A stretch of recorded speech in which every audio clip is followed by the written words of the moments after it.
चलिए। सुप्रभात, good morning, नमस्कार।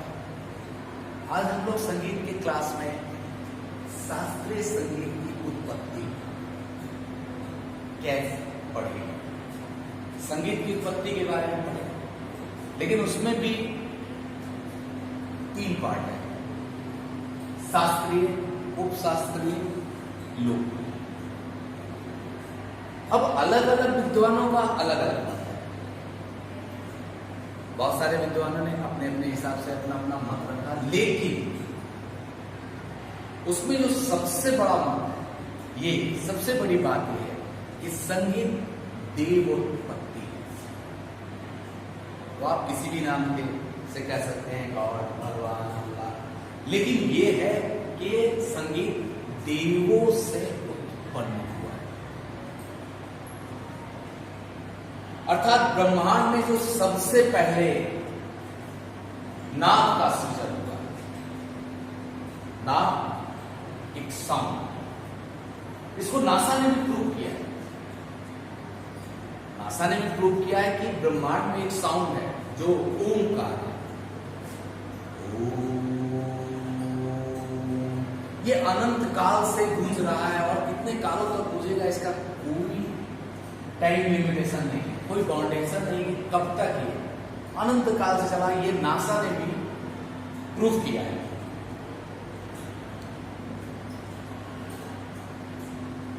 ऐसा एक ध्वनि जो है ओमकार, यानी ओमकार, जो निरंतर चलता आ रहा है, ब्रह्मांड में गूंज रहा है, कितना।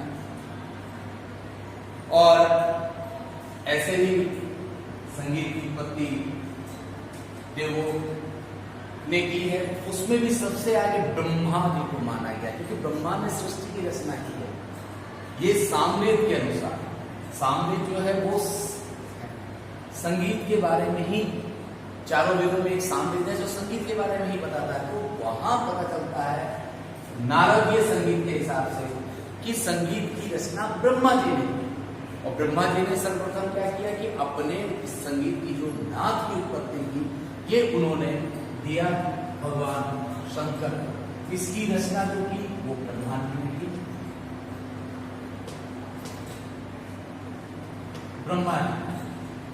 ब्रह्मा जी ने क्या किया, इसको दिया भगवान शंकर।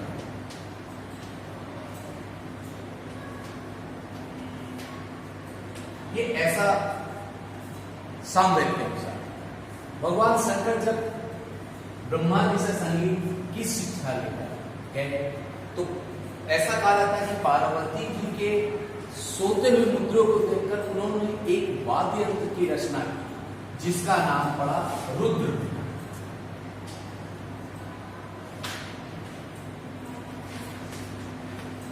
वाद्य यंत्र की रचना की,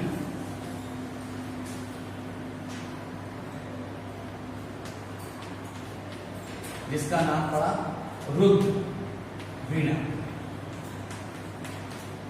रुद्र शंकर का एक नाम है, और इन्होंने जो वीणा बनाया तो उसका नाम पड़ा रुद्र वीणा। और ये रुद्र वीणा उन्होंने दिया माता सरस्वती को। ये रुद्र वीणा माता सरस्वती को प्रदान। सरस्वती से संगीत की शिक्षा नारद मुनि जी के पास गई। नारद मुनि जी ने लेकर संगीत की शिक्षा भरत और किन्नरों में प्रदान की, जो कि संगीत धरती पर आई, ऐसा ग्रंथों में कहा जाता है।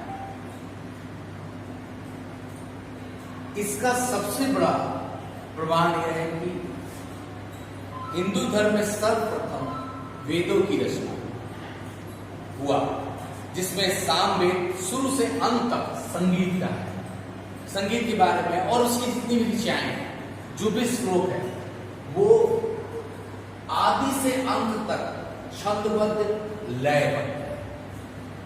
परफेक्ट टाइम, लय यानी टाइम को, स्पीड को बताता है।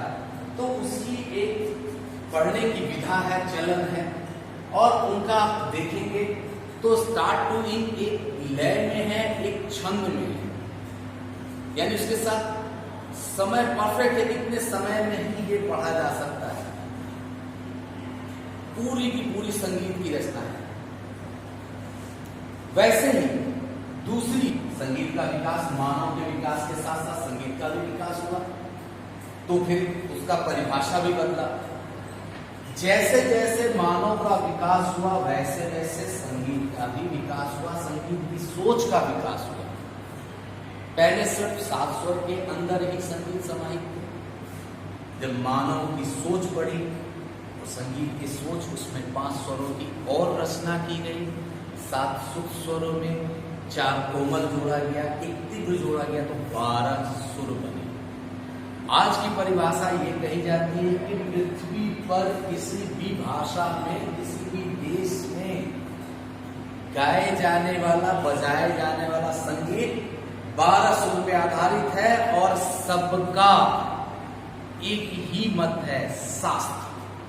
वो अपनी अपनी भाषा में जो कहे, उनका भी एक व्याकरण है और हमारा भी व्याकरण है, लेकिन संगीत की रचना वहां से हुई है जहां से सृष्टि की रचना हुई है। संगीत का मूड बदला। जब जैसे मानव का मूड बदलता, खुश होता है तो उसकी वाणी देख लीजिए, दुखी होता है तो उसकी वाणी देख लीजिए, जब रोता है तब, जब दर्द में होता है तब, एक ही मानव के कितने रूप होते हैं। वैसे ही संगीत भी किसी ढंग से दर्द में, दर्द के समय कैसी भाव होनी चाहिए, खुशी के समय क्या होना चाहिए, तो ऐसे ऐसे करके संगीत का विकास हुआ। लेकिन शास्त्रीयता जो हमारे परंपरा और वेदों में बना, वो आज तक चला आ रहा है। थोड़ा सा इसका अल्पकरण हुआ, विकास में संगीत का विकास हुआ, लेकिन व्याकरण का थोड़ा अल्पकरण हुआ। आगे हम लोग और जानकारी लेंगे, तब तक के लिए आप इसे अभ्यास करते रहें। अगर किसी भी तरह की कोई समस्या या कोई प्रश्न की जानकारी लेने हो तो आप जरूर पूछें। धन्यवाद। चलिए, सुप्रभात, गुड मॉर्निंग, नमस्कार। आज हम लोग संगीत की क्लास में शास्त्रीय संगीत की उत्पत्ति कैसे पढ़ेंगे, संगीत की उत्पत्ति के बारे में पढ़ेंगे, लेकिन उसमें भी 3 पार्ट है: शास्त्रीय, उपशास्त्रीय, लोक। अब अलग अलग विद्वानों का अलग अलग मत है। बहुत सारे विद्वानों ने अपने अपने हिसाब से अपना अपना मत रखा, लेकिन उसमें जो सबसे बड़ा मत है, ये सबसे बड़ी बात यह है कि संगीत देवोत्पत्ति है। तो आप किसी भी नाम के से कह सकते हैं, गॉड, भगवान, अल्लाह, लेकिन ये है कि संगीत देवों से उत्पन्न हुआ है। अर्थात ब्रह्मांड में जो सबसे पहले नाद का सृजन हुआ, नाद एक साउंड, इसको नासा ने भी प्रूव किया है। नासा ने भी प्रूव किया है कि ब्रह्मांड में एक साउंड है जो ओमकार है। ये अनंत काल से गूंज रहा है और कितने कालों तक गूंजेगा इसका कोई टाइम लिमिटेशन नहीं है, कोई बाउंडेशन नहीं है, कब तक ये अनंत काल से चला। ये नासा ने भी प्रूव किया है।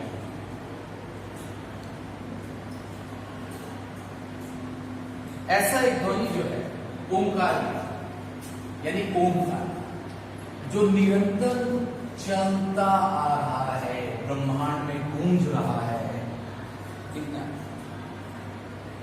और ऐसे ही संगीत की उत्पत्ति देवों ने की है। उसमें भी सबसे आगे ब्रह्मा जी को माना गया, क्योंकि ब्रह्मा ने सृष्टि की रचना की है।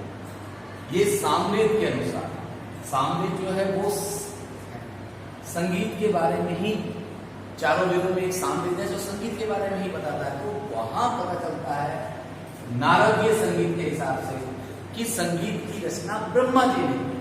और ब्रह्मा जी ने सर्वप्रथम क्या किया कि अपने इस संगीत की जो नाद की उत्पत्ति की, ये उन्होंने दिया भगवान शंकर। इसकी रचना जो की वो ब्रह्मा जी ने की। ब्रह्मा जी। ब्रह्मा जी ने क्या किया? किसको दिया? भगवान शंकर।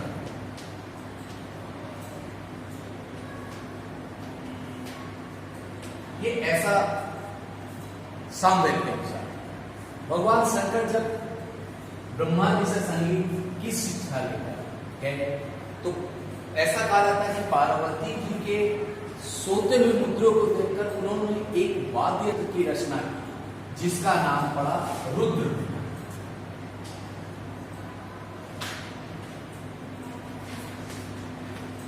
वाद्य यंत्र की रचना की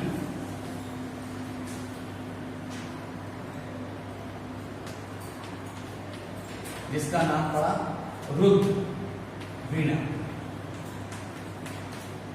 रुद्र शंकर का एक नाम है और इन्होंने जो वीणा बनाया तो उसका नाम पड़ा रुद्र वीणा। और ये रुद्र वीणा उन्होंने दिया माता सरस्वती को। ये रुद्र वीणा माता सरस्वती को प्रदान। सरस्वती से संगीत की शिक्षा नारद मुनि जी के पास गई। नारद मुनि जी ने लेकर संगीत की शिक्षा भरत और किन्नरों में प्रदान की, जो कि संगीत धरती पर आई ऐसा ग्रंथों में कहा जाता है। इसका सबसे बड़ा प्रमाण यह है कि हिंदू धर्म में सर्वप्रथम वेदों की रचना हुआ जिसमें सामवेद शुरू से अंत तक संगीत का है। संगीत के बारे में और उसकी जितनी भी ऋचाएं हैं, जो भी श्लोक है, वो आदि से अंत तक छंदबद्ध लयबद्ध है। परफेक्ट टाइम, लय यानी टाइम को, स्पीड को बताता है। तो उसकी एक पढ़ने की विधा है, चलन है। और उनका आप देखेंगे तो स्टार्ट टू इन एक लय में है, एक छंद में है, यानी उसके साथ समय परफेक्ट है। इतने समय में ही ये पढ़ा जा सकता है। पूरी की पूरी संगीत की रचना है। वैसे ही दूसरी संगीत का विकास, मानव के विकास के साथ साथ संगीत का भी विकास हुआ। तो फिर उसका परिभाषा भी बदला। जैसे जैसे मानव का विकास हुआ वैसे वैसे संगीत का भी विकास हुआ, संगीत की सोच का विकास हुआ। पहले सिर्फ 7 स्वर के अंदर ही संगीत समाहित थे। जब मानव की सोच बढ़ी तो संगीत की सोच, उसमें 5 स्वरों की और रचना की गई। 7 सूक्ष्म स्वरों में 4 कोमल जोड़ा गया, 1 तीव्र जोड़ा गया, तो 12 सुर बने। आज की परिभाषा ये कही जाती है कि पृथ्वी पर किसी भी भाषा में, किसी भी देश में गाए जाने वाला, बजाए जाने वाला संगीत 12 सुर पे आधारित है और सबका एक ही मत है, शास्त्र। वो अपनी अपनी भाषा में जो है, उनका भी एक व्याकरण है और हमारा भी व्याकरण है, लेकिन संगीत की रचना वहां से हुई है जहां से सृष्टि की रचना हुई है। संगीत का मूड बदला। जब जैसे मानव का मूड बदलता, खुश होता है तो उसकी वाणी देख लीजिए, दुखी होता है तो उसकी वाणी देख लीजिए, जब रोता है तब, जब दर्द में होता है तब। एक ही मानव के कितने रूप होते हैं, वैसे ही संगीत भी किसी ढंग से दर्द में, दर्द के समय कैसी भाव होनी चाहिए, खुशी के समय क्या होना चाहिए।